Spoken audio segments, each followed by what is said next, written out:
Olá, tudo bem? Como foram de prova? Sorriso de orelha a orelha, temazinho interessante, né? Temazinho paralelo que a gente falou muito durante o ano. E aí a gente vai tentar esmiuçar aqui ao máximo tudo o que você poderia ter falado, vislumbrado, entendido a respeito do tema. Primeiro eu queria salientar que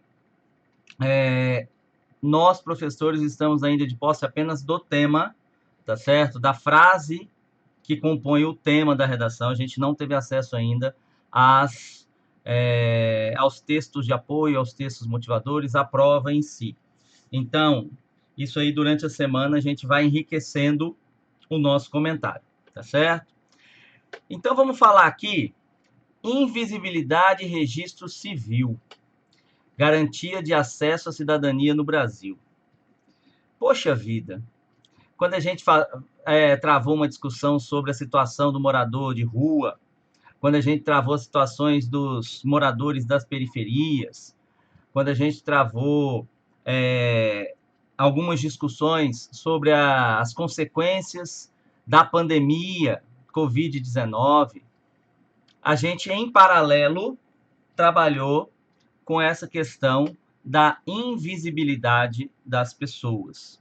E quando a gente fala em invisibilidade e registro civil, a gente tem que lembrar que um contexto válido é a pandemia, porque muito se descobriu a partir das necessidades impostas por essa pandemia. Exemplo, no Brasil, foi criado por uma necessidade, por uma pressão popular, uma pressão social, o auxílio emergencial. E esse auxílio emergencial precisava de um cadastro. E muitos que precisavam de fato desse auxílio, desse apoio, né, não tiveram como obtê-lo por uma razão simples: não tinham seu registro civil. Então vamos entender o que é isso. Primeiro vamos entender o que é o registro civil. Registro civil são os nossos documentos, a partir da certidão de nascimento, passando pela carteira de identidade, passando pelo nosso CPF, nossa carteira de trabalho, nossa carteira de habilitação, ou seja, é a nossa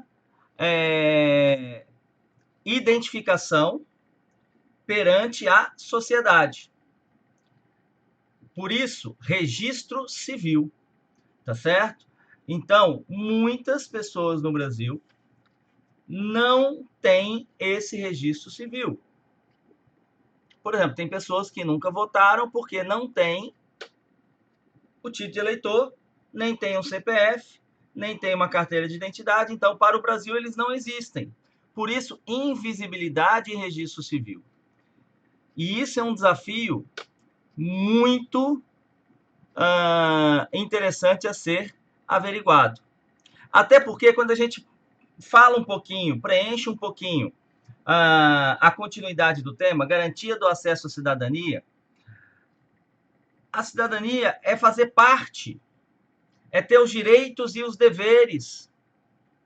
Então, da mesma forma que muitas vezes você passa a ter alguns direitos a partir dessa identificação civil, desse númerozinho de registro, você passa a ter também os seus deveres enquanto cidadãos. Tá certo? Então, é um tema que traz à margem essa discussão. Muitos brasileiros não registram seus filhos por dificuldade de acesso, ou seja, onde registrar. Hoje até configura-se um pouco mais fácil, porque muitas vezes os hospitais têm esse local de registro, mas muitos brasileiros lá para trás não foram registrados. Muitos até pensando em dar pegadinha esportiva, por exemplo, você já deve ter escutado, os meninos talvez um pouco mais, né, sobre aquele que está num time de futebol ou num clube esportivo e é chamado de gato. Gato é aquele que tem idade acima da permitida. E essa idade acima da permitida, ela No registro, ele tem a idade permitida. Só que o registro dele foi feito algum tempo depois do seu nascimento. Então, há aí também um processo de utilização dessa invisibilidade de registro civil. Bom, dei um panorama geral. É claro que seria possível até, numa visão até um pouco mais vanguardista, alguns diriam esquerdista, falar sobre a questão do uso da identificação do nome social. No caso do homem trans, da mulher trans, essas variáveis que estão surgindo e a permissividade jurídica e judicial para que você possa buscar o seu nome social, que é um outro processo de invisibilidade também, tá?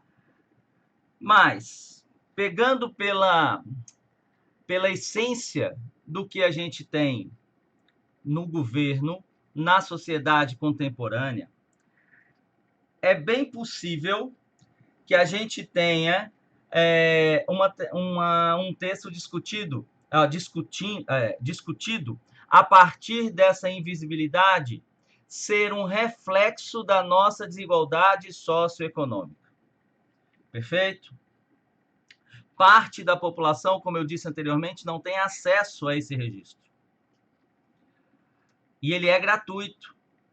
Às vezes ela não tem acesso por não saber onde ou por não ter a condição de ir ao local. Perfeito? E isso ser uma coisa que não a torna, ou que não torna para ela a identificação de cidadania. Porque este é um conceito que num país como o Brasil deveria ser focado o tempo todo na televisão, nas rádios, na internet. A importância de você ser cidadão. A importância de você votar não é só no ano da eleição, de você ter o título de eleitor não é só na eleição. A importância de você ter um CPF, a importância de você ter uma carteira de identidade, a importância de você ter uma certidão de nascimento. Então, a gente sai de um contexto que é a pandemia, que encontrou vários cidadãos, ou vários indivíduos no Brasil que não poderiam se configurar dentro desse aspecto cidadão, porque eles não tinham registro. E eles só foram vistos e encontrados e percebidos por causa do auxílio emergencial, que era uma necessidade nesse período pandêmico que a gente está vivendo. Um outro contexto possível era os artigos 5 e 6 da Constituição, que tratam justamente dos direitos e deveres da nossa cidadania, o que nos faz ser cidadãos, né? Então, sem dúvida alguma, é um tema que nos leva a muita reflexão. Aí, como eu disse, a gente poderia tratar disso com aquele tema paralelo dos moradores de rua, tá certo? A gente poderia tratar, eventualmente, até dentro das comunidades quilombolas, com comunidades indígenas. A gente poderia falar dentro dos aspectos do morador das periferias, e aí a gente trabalhou o estigma do morador de periferia, e muitos desses estigma existem, porque alguns deles são invisíveis perante a nação, tá certo? Um outro contexto possível seria a utilização dessa invisibilidade para tentar levar vantagem, como eu disse anteriormente, um exemplo esportivo, mas eventualmente até numa adoção paga, comprada, né? Você não registra porque você vai vender uma criança, né? E aí essa criança não tem documento, então ela não tem registro, qualquer coisa que seja falsificada vai ser a primeira documentação daquela criança, né? Então, olha os contextos aí, a gente até comentou sobre desaparecidos durante a semana e poderia estar pontuando alguma coisa nesse sentido. Perfeito? Então, a gente tem aí um balanço. Lauria, o tema é difícil? Não, não é difícil. Qual seria uma tese possível para eu falar sobre isso? A gente percebe que a palavra-chave aí é garantia de acesso à cidadania do Brasil, tendo como pano de fundo essa questão da invisibilidade e registro. Lembrem que a gente comentou com vocês sobre a questão dos 2 pontos, né? Ou do I, ou da interrogação, caso ela viesse assim. Então, garantia do acesso à cidadania do Brasil, dentro do aspecto da invisibilidade do registro civil. Então, uma tese bem objetiva e bem direta, né? O sistema de saúde brasileiro deveria obrigar as crianças nascidas a terem o seu registro no próprio hospital em que ela nasceu. Aí você pode falar assim, Laurinha, mas tem muita gente que não nasce mais em hospital. Tem gente que nasce em fazenda, tem gente que nasce em carros indo até uma clínica. Então, a gente poderia ter uma outra tese pontuando já esse outro público, né? É fundamental a disseminação da importância do registro ou a importância da certidão de nascimento para toda criança nascida. E aí eu vou trabalhar os argumentos. Por que é fundamental? Por que é importante?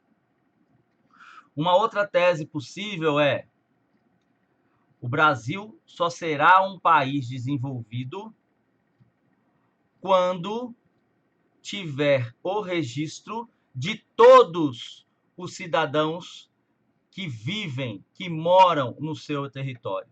Olha que tese interessante. Porque isso mexe com sociedade, mexe com cultura, mexe com economia, mexe com direito. Não é isso? Propostas de intervenção. Você poderia ter aí o aumento de locais, né? Como eu disse, a maioria dos hospitais nas grandes cidades hoje já fazem esse registro no próprio hospital, né? A gente deveria olhar um pouquinho para o interior, né? Para as zonas rurais. Talvez ali a gente consiga preencher parte dessas lacunas, dessa invisibilidade, tá certo? Então, você poderia colocar, por exemplo, dentro das associações, das cooperativas rurais, dentro dos assentamentos de terra, ônibus itinerantes de registro, né, que passassem semanalmente, ou que passassem quinzenalmente, ou que passassem até mensalmente nesses locais para fazer o devido registro das crianças ali nascidas. Ao mesmo tempo que poderia fazer também, levar algum médico, para já aproveitar e fazer um primeiro exame, enfim, que muitas vezes as pessoas nem têm esse acesso, né? Então, para que o vídeo não fique muito longo, e a gente vai conversar muito aí durante essa semana, eu tenho certeza que vocês vão querer me mostrar os textos de vocês.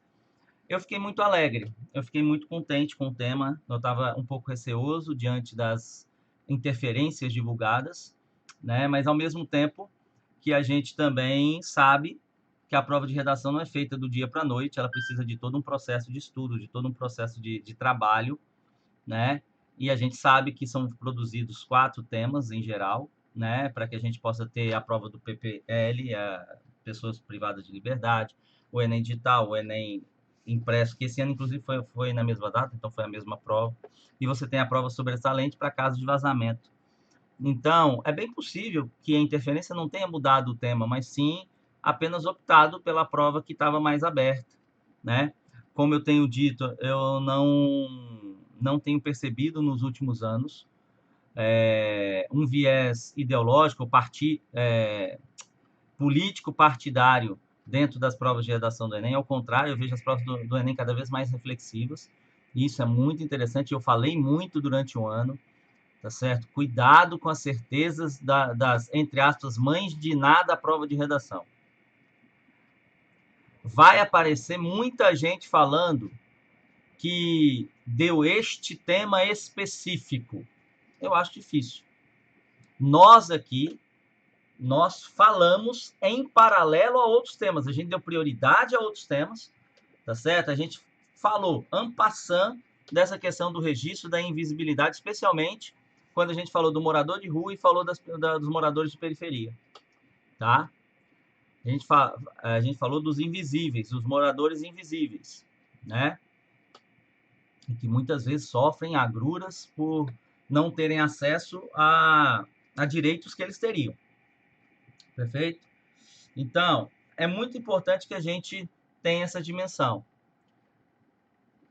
Acho que deu uma equilibrada entre aquelas pessoas que, como é que eu vou dizer? Entre aqueles candidatos que, de repente, estavam com a redação pré-pronta, que veio com aquele modelo padrão, que muita gente, que alguns cursinhos dão para vocês. Deu uma quebrada para esse grupo aí também.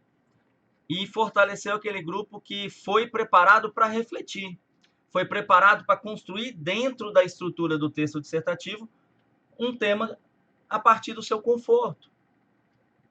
Então, eu digo a vocês, eu estou contente porque dos mais de 1.000 alunos nossos que fizeram o exame, todos eles estavam e estão muito bem preparados para falar sobre esse tema. Por mais que, repito, não tenha sido um tema direto abordado. Foi um tema em paralelo a outros abordados. Mas aí, durante o processo, a gente trabalhou também a questão do senso crítico. Então, se tranquilizem. Tem mais uma semana de trabalho, de esforço aí. Tem a prova de matemática e de ciências naturais na próxima semana. Foquem nela, porque eu tenho certeza que vocês foram muito bem na prova de redação, tá certo? Eu acredito, por tudo que a gente tem lido, tudo que a gente tem acompanhado, que vocês estão de parabéns, sim, tá certo? A ansiedade, o temor, eu sei que muitos de vocês amanhã, terça-feira, quarta-feira, durante essa semana vão me procurar exasperados, querendo que eu veja o que vocês produziram, e eu, com a mais absoluta certeza, mesmo antes de ver, eu acredito que vocês produziram bons textos. E tenho mais. Eu acredito que vocês serão, sim, candidatos que disputarão a nota 1.000. Sejam alunos nossos do primeiro, do segundo ou do terceiro ano. O tema estava tranquilo. Dá um choque de início, mas é aquilo que eu falo. Respira fundo, regrinha dos 90 segundos, oxigênio no cérebro e vai, escreve brainstorming, seleção, organização de ideias, não é isso? Aí depois o rascunho 1, rascunho 2, revisão 1, que é ortográfico gramatical, rascunho 2, a técnica estrutural, depois a transcrição. Eu tenho certeza que se vocês fizeram isso com toda paciência, com todo cuidado, com todo zelo, vocês estarão lá naquele grupo seleto entre 900 e 1.000 pontos e, quiçá, a grande maioria de vocês com 1.000 pontos. Tá certo, gente? Então, galera, show de bola demais, valeu muito. Não se enervem, não se estressem, deu certo. Vamos ali naquela segunda quinzena de janeiro saber o nosso resultado, e o nosso resultado com muito êxito, com muita força, com muita fleuma, né?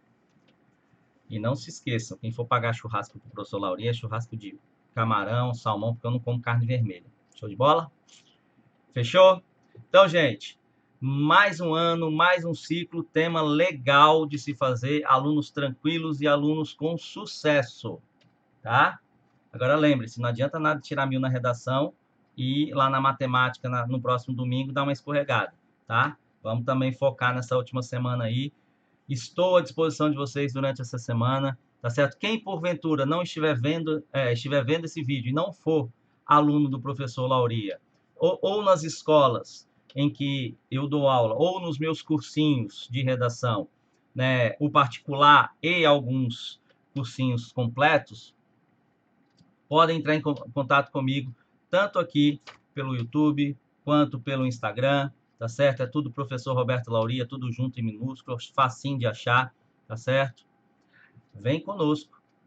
Inscrições e matrículas para o curso de redação 2022 serão abertas em janeiro, tá certo? Inclusive, com toda certeza, com a Turma Brasil novamente pegando fogo, 100% remoto e mensalidade, ó, pequenininha, tá?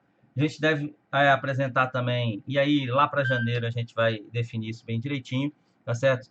Se a gente vai ter para a Paraíba a turma híbrida ou a turma remota, tá certo? Mas para a Turma Brasil 100% remota, fechou, tá certo? Entre em contato conosco e venha. A nota 1000 tá pertinho, pertinho. Vocês, nossos alunos, show de bola. Até essa semana. Eu quero um abraço, um afago do fundo do coração em cada alma de vocês, porque eu tenho certeza que alguns, inclusive, escutaram a nossa voz lá durante a prova. Perfeito? Então, gente, cheiro no coração e até a próxima. Fui!